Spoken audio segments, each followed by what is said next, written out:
Welcome again, and thank you for joining the Infosim Global Webinar Day. Our topic today is, it is the end of network monitoring as you know it, how the unified approach changes the game. My name is Dietmar Kneidl, Director of Sales Europe with Infosim, and I'll be moderating today's webinar. Joining us from our office in Austin, Texas is our presenter, Jim Duster, CEO of Infosim Inc. Jim has been with Infosim since 2015 and is responsible for the Americas business strategy and execution. He's leading our sales and marketing team in that region. Jim is a graduate from the University of Iowa and began his career as a certified public accountant and controller before moving into more executive roles with software companies like Spectrum and NetQS. Prior to joining Infosim, Jim was a senior director of sales with SailPoint in Austin, Texas. So good morning, Jim, and welcome to the webinar. Hello, Dietmar. Good morning from Austin. You sound quite awake. For those of our attendees who join us on a regular basis, you know that this is a series of 3 webinars, so we're doing 2 of 3. Which means we did 1 of 3 at the Europe time at 9 o'clock in the morning, which was, I think, around 2 o'clock in the morning for you. And you were wondering why you didn't have that much traffic when we traveled to the office at that time. Is that right? That's right. There wasn't much moving at 2 a.m. Okay, but you have coffee in store, so you're all good to go? All in perfect. Okay. Excellent. Well, however, before I hand over things to Jim, you got a couple of items that I wanted to let you know first. Number 1, you're all automatically muted when joining the webinar just to keep down the background noise. Most of you will know that. So if you have a question or a comment during the webinar, I'm sure you might have found already the questions window of the GoToWebinar application. Just type your question in there, and we're going to take care of all those questions either in the chat during the webinar or at the end of the webinar in our Q&A session. So please don't be shy. Feel free to let us know if you have a question or a remark at any time. Also, we're, as usual, recording this event, and you will be getting a short email tomorrow on how to access the recording. So if you want to review what you're going to see in the next 30 minutes, that will be possible. And finally, we're again giving away 3 wonderful Amazon gift cards on this Global Webinar Day. So I strongly advise to answer the trivia question that is part of a questionnaire you're going to see when you leave today's webinar. So that's all from my end so far. So I'd like to go ahead and turn over control to our presenter, Jim Duster. Jim? Very good. Well, thank you, Dietmar. I appreciate the introduction. The title of today's session is called, It is the End of Network Monitoring as You Know It. Now, I was not alive to see the revolution from steam engines to today's electronic high-speed trains, but I do know that steam engine trains ended for those who knew them. I believe there's a similar revolutionary change happening in network management software today.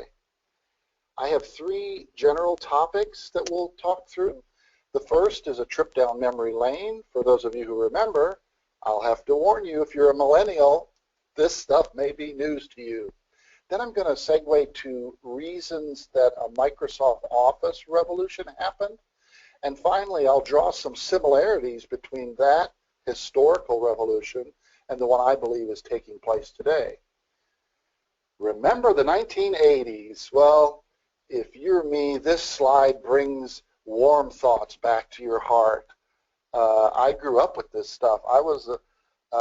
I remember when the DeLorean, that aluminum car, came out.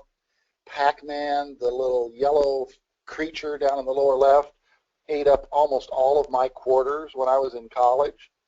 The brick Motorola cell phone above the Pac-Man in the pink, I literally carried one of those for a long time. And then the only other one I'd mention is the Rubik's Cube up in the top. I once turned a Rubik's Cube off center and I never was able to return it. It was the most frustrating thing for me. Now I'm back in the 80s, and what I'm going to describe to you are the three largest consumer software use cases in the 1980s. The first one was spreadsheets. Spreadsheets came out, and it was amazing. You were able to solve financial problems in a software program. You could do what-ifs. It was very easy to create and use formulas. You could copy and paste. Accounting and budgeting people loved this stuff. You could do modeling on non-paper records. The second software use case was word processing. Now this was pre-email. So this was literally, people were just typing letters and saving them. One of the top uses of word processing programs when they first came out was faxes. You would print your fax in a word processing program, print it out, and then send it on a fax machine. The great new phenomenon was something called mailbirds. You could take letters and insert data. It was like magic, and send a series of letters to different people. And finally, the third use case was slide presentations. These were visual pictures and a slide show. Remember, before this, it was acetates, overheads, but what you could capture in these pictures were project plans, floor plans, sales plans. This was really cool.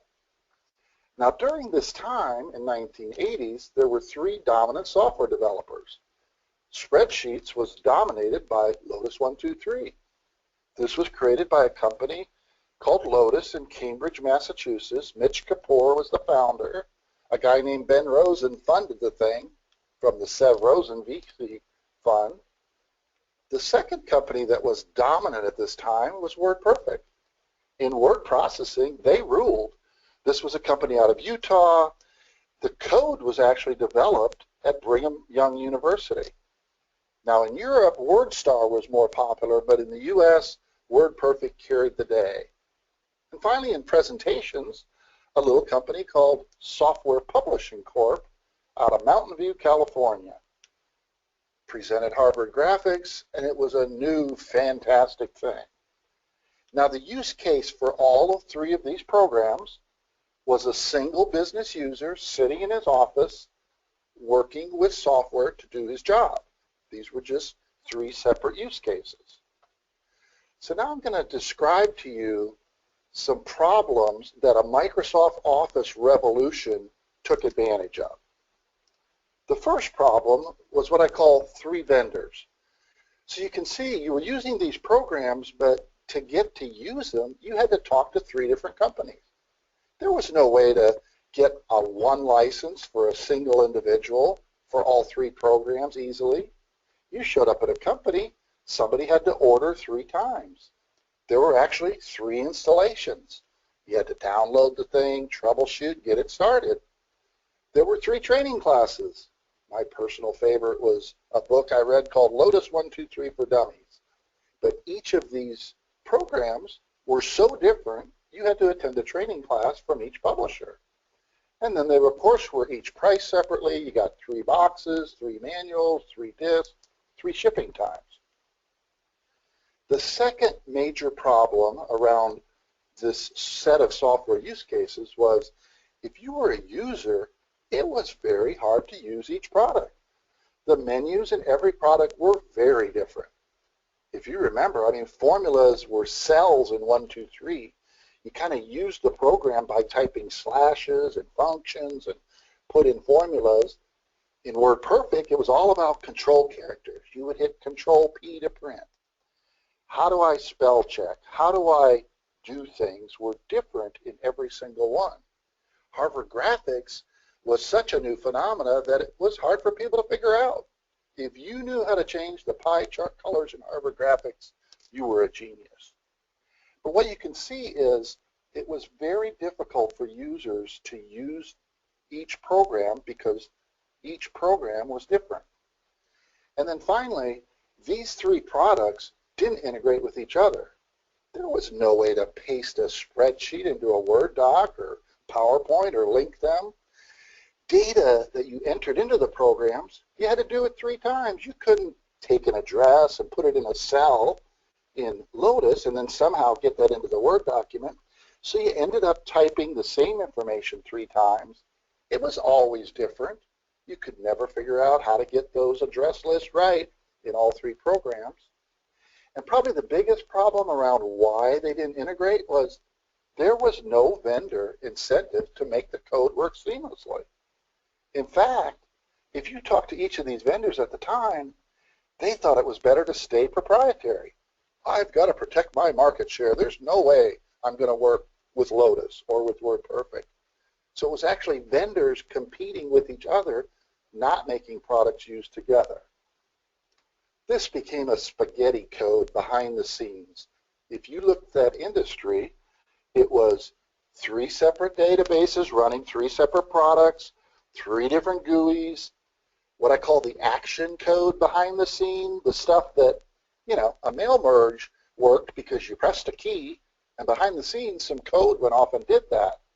Well, those codes were different. That action code didn't work between the products.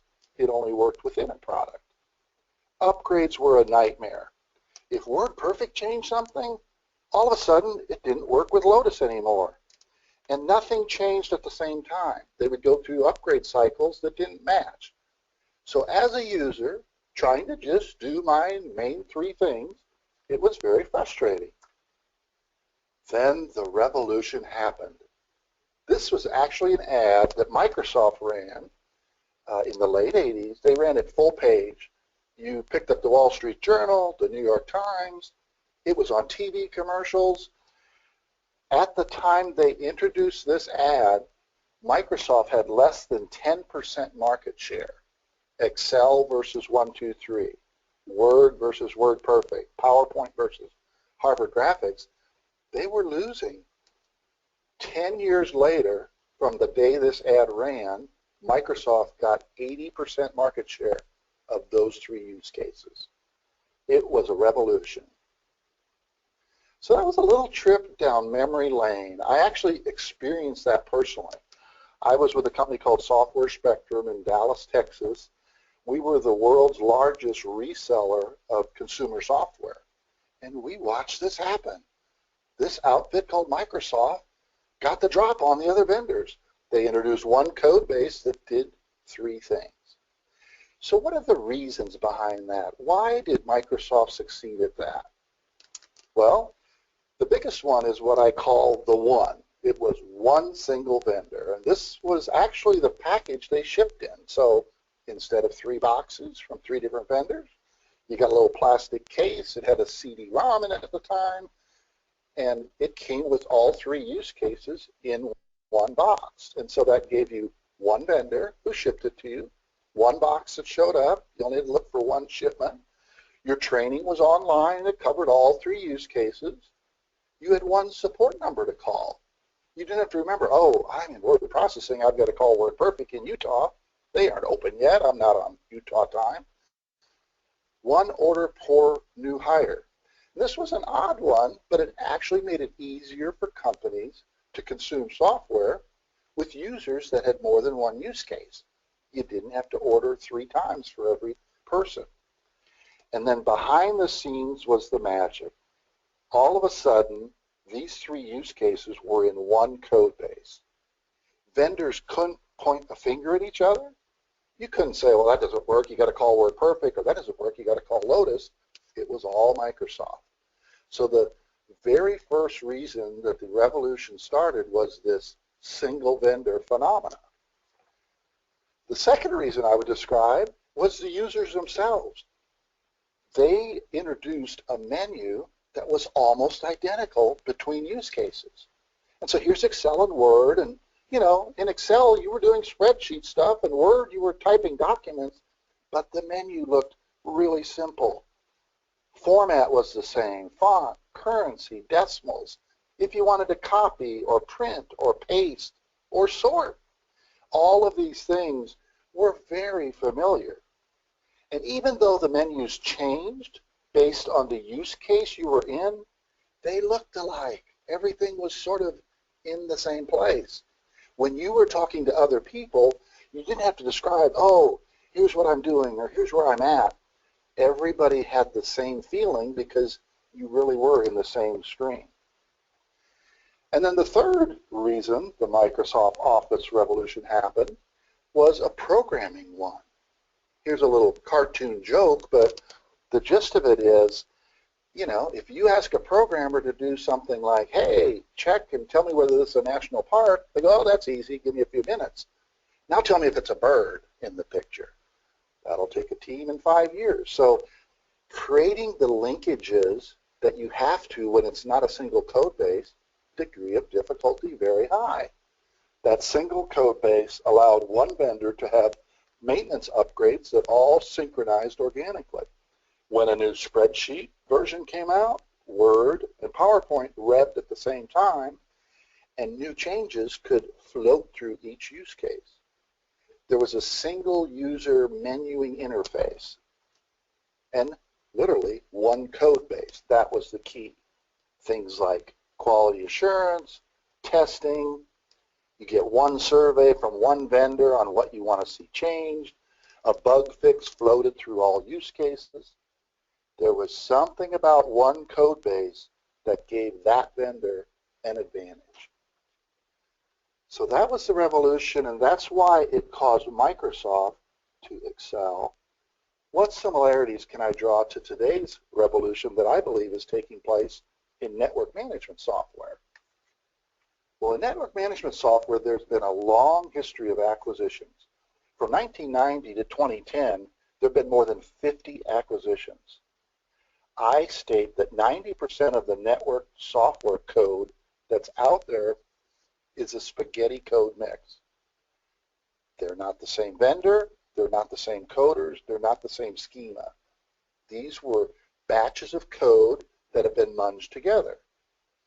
Here's an example. How do you fit a string of acquisitions together? Well, what happens is inside one product, you end up to, I call it, let's count the GUIs, up to 5 GUIs. Every single vendor's use case that you acquired keeps their own GUI for a while. Can you imagine if you're at a large company, you're in the network area, you're helping solve network issues, and the guy down in the NOC is using GUI number 2, but the network management leadership is over here looking at GUI number 4. And then there's another guy over in the corner who does configurations, and he's in GUI 5. Very, very difficult for them to get on the same page. I mean, literally, they don't use the same use case, and so they're not in a single code base.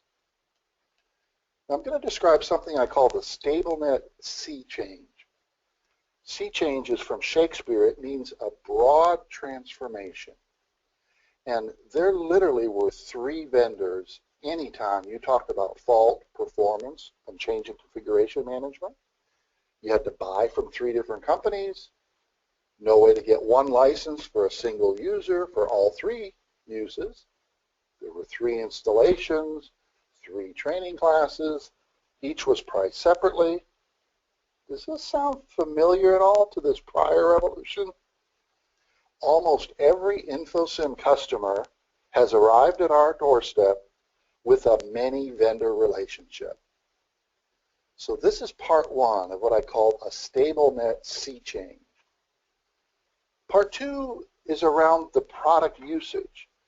So this relates to the users. What they find is menus in every product are very different. In StableNet, there's just one menuing system. No drill downs. Many acquired product sets, the only way to relate them initially is to have drill downs or drill twos, and so you end up in different usage visuals. StableNet's just the opposite. It is a single database, a single code base, and so for use cases, it simply pulls the right info for the right use case. Naming conventions are huge in network management. The things you call locations, the way you describe devices, if you don't have those the same in multiple databases, you will have a challenge. I would tell you, take an inventory report of devices in your system from 3 different software vendors. You will get a report and you will never be able to match those 3 reports. There's just too many different ways to say and describe things. if the database schema is different especially. So when there's not a single code base, you can't get that naming convention right.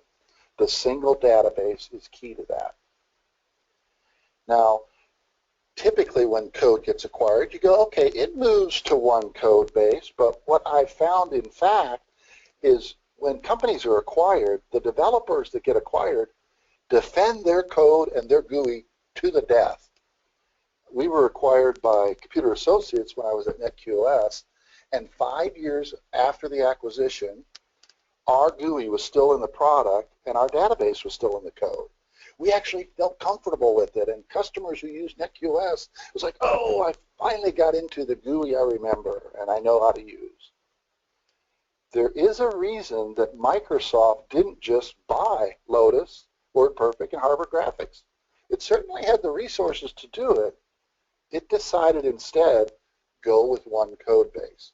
There's an efficiency involved.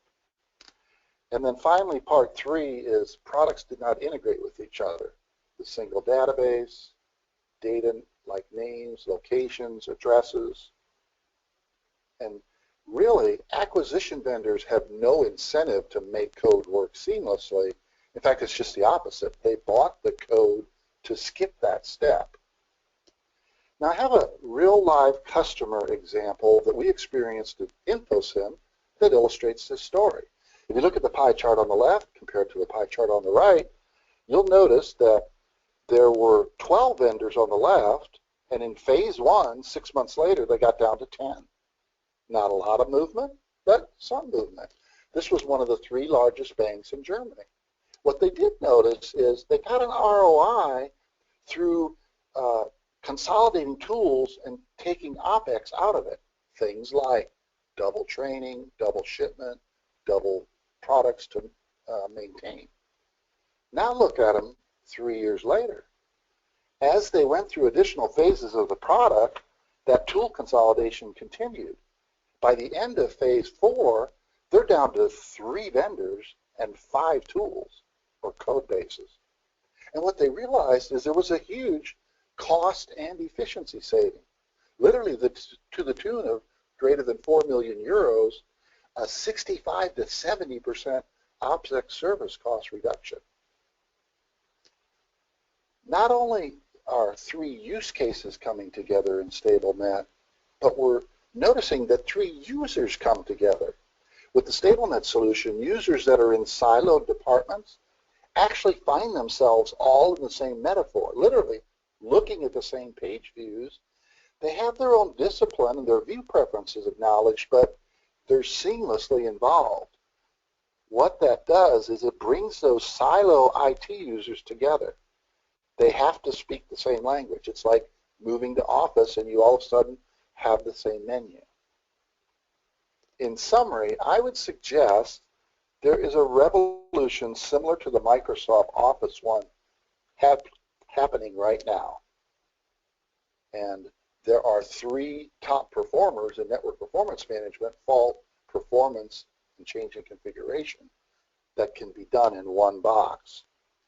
And by the way, we do integrate with Microsoft. We have a way to print out our reports into Excel.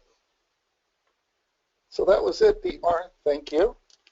Thank you very much, Jim. You made me giggle at the end. Yes, we do actually integrate with Microsoft. We also can take care of Exchange service and other Microsoft products. So thank you very much, Jim, for the presentation.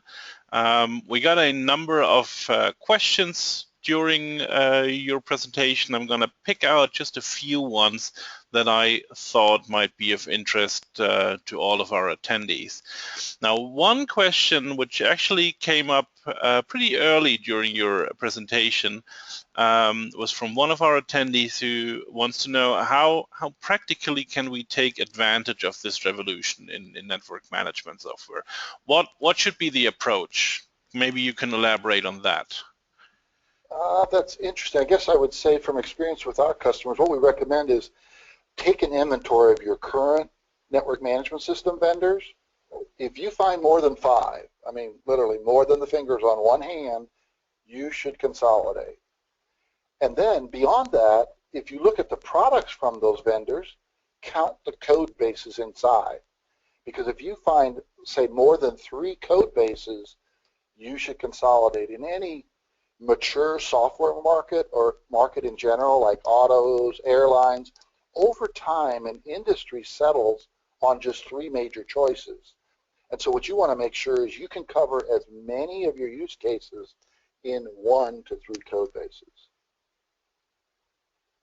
Okay, thank you very much, Jim. Actually, to fill in one piece of information from our experience, we've had customers, actually still have customers, but we had one case where the customer, they actually had, I'm not going to give you the exact number, but it's a 3-digit number of different systems they had to manage their network. Can you imagine that?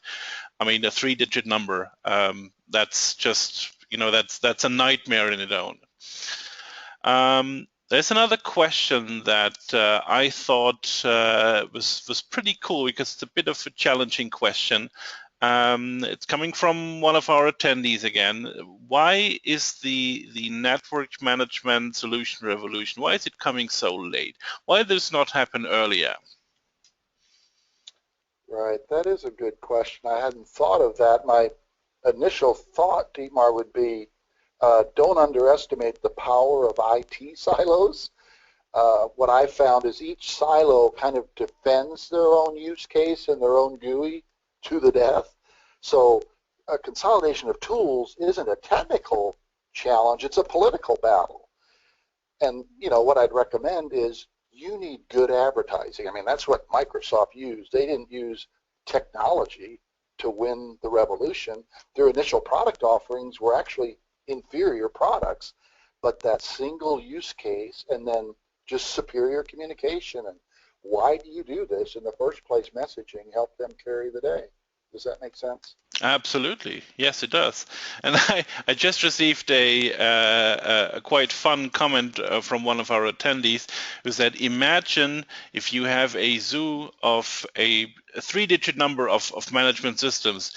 Imagine making a high availability solution for those. I mean, that's making your nightmare in high availability. Wow, I'm not sure if I want to do that. There is one final question that's actually coming from one of our partners that is in the attendees list, and he would like to know. So we've heard about the network management revolution. What is the right person at a company to talk to about this evolution, in your point of view? I mean, what would be your approach? Well, in general, I would probably focus on the high-level managers and CIOs to start. They're going to relate to this message. Many of them lived through the Microsoft revolution, and so they would kind of go, aha, that makes sense. Another tactic would be the product users who cross more than one silo. If you're a per person that's managing 2 legs of an IT silo, you're going to want to have some way to bring the group together. Bean counters, purchasing people, I mean, accounting loves to save cost and purchasers love to reduce the number of vendors. But I'd probably start with the high-level managers and the CIOs because again, it's a communication effort that you're starting, and they would be the best ones to help you voice that. Okay, yeah, that makes a lot of sense actually. And well, I guess we're approaching our 30-minute time limit. Actually, we just crossed the threshold.